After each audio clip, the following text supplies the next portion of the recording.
Hi everyone, thanks again. My wish is that each of you transform your life. Life की रिश्ते आपको रोके नहीं, आपको आगे बढ़ाते रहे. Again I have received a question which I want to answer. I think ये सारे जो क्वेश्चन हम आपको आंसर करने की कोशिश कर रहे हो ये सारे सबके लिए रेलेवेंट है. तो क्वेश्चन दैट आई रिसीव कि रिश्ते तो होते हैं और रिश्ते टूटते भी हैं, हम उससे आगे कैसे बढ़ पाए? How do we move forward from the relationships? When I was addressing this question, I was thinking that first ये हम रुकते क्यों हैं? हमने कल भी बात किया था कि हमारे रिश्ते में हमारे ईगो, हमारा एरोगेंस, कभी कभी हम उस रिश्ते को सोचते तो हैं हम उससे निकल गए हैं, पर हम निकल नहीं पाते.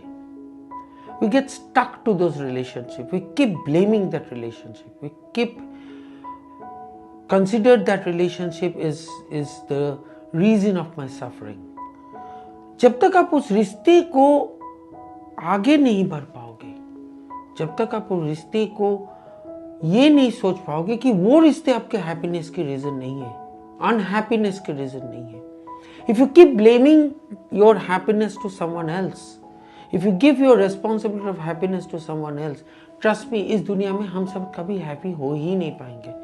बिकॉज सारे रिश्ते की जो एक्सपेक्टेशन है ना, उसको मीट हम ऑलवेज नहीं कर पाते हैं. And those relationship at some point of time takes the happiness out of us. When I was preparing for it and I was thinking about it, I was thinking that how should we classify this problem? And what I found out from my own realization is that हम अपना failure को एक negative तरीके से नहीं देखनी चाहिए. Failures are required in life, even in the relationships. Failures are required in life to move forward. How can I take my failure as a reason of my success? So उन रिश्तों से जो आपकी लाइफ को you have got humiliated by them, you got insulted by them, make them as a reason of you to turn around your life. Right? This is one thing I think. And to do it, I think what is very important is what I have wrote it down, and I said that base your life on R2A. And this is a new factor I am trying to introduce to you all. There is a combination of 3 words. ये तीनों word आपने सुन चुके हैं, respect, regard and acknowledgement. ये word आपके लिए नए नहीं है, बट ये तीनों की कॉम्बिनेशन एक साथ. How do I respect my self, how do I regard those situation, those रिश्ते जो हमें ह्यूमिलेट किया है, how do I regard them as an opportunity for me, and how I acknowledge them और आगे बढ़ पाए. It is very important that हम अपनी लाइफ की ये R2A को इंप्लीमेंट करें. I take responsibility of my happiness. अगर हम सोचते कि मेरी हैप्पीनेस और कोई मुझे ला के देगा, वो तो कभी देगा ही नहीं आपको, तो आप कभी खुशी नहीं हो पाओगे. I take responsibility of my happiness. I hold dignity to my life. I can't say that if somebody has humiliated me, इसका मतलब मेरी जिंदगी के सारे मकसद खत्म हो गए. I need to hold my dignity of life. And the final thing is, how do I let go that ego? वो जो पेन होते हैं ना कि क्यों मेरे साथ ऐसे हुआ, how do I let go that ego so that I can look forward?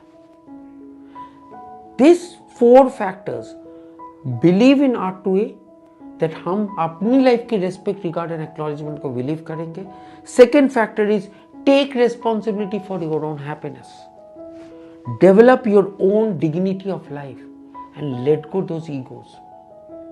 Theoretically ये तीनों चारों चीज आसान है समझना, प्रैक्टिकली इन चारों चीज को इंप्लीमेंट करना बहुत मुश्किल है. तो इसकी इंप्लीमेंट करने के लिए मैंने अपनी लाइफ की स्ट्रगल में जो इंप्लीमेंट कर पाया, पहला चीज है I developed passion for my life.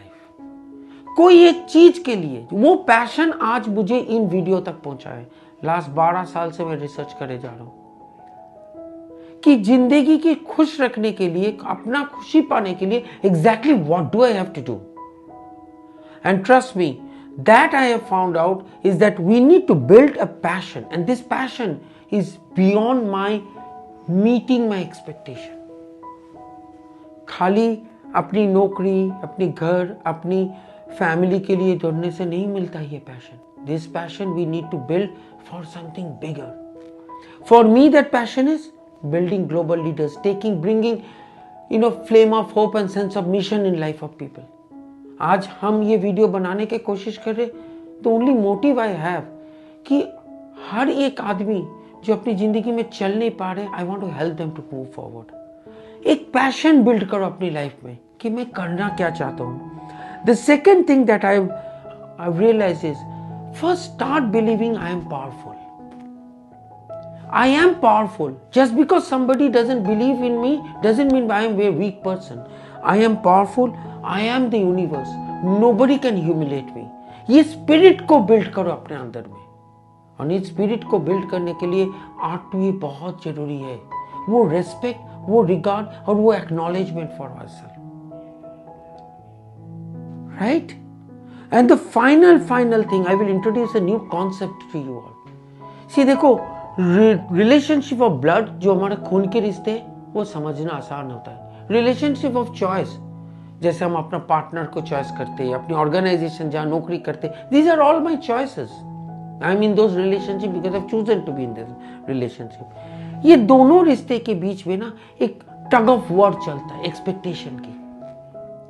जिंदगी में एक तीसरे रिश्ते बननी चाहिए, जबकि actually I believe even the relationship of blood and relationship of choice में भी रिश्ते इसी प्लेटफॉर्म में बननी चाहिए, जो कि एक्सपेक्टेशन से नहीं.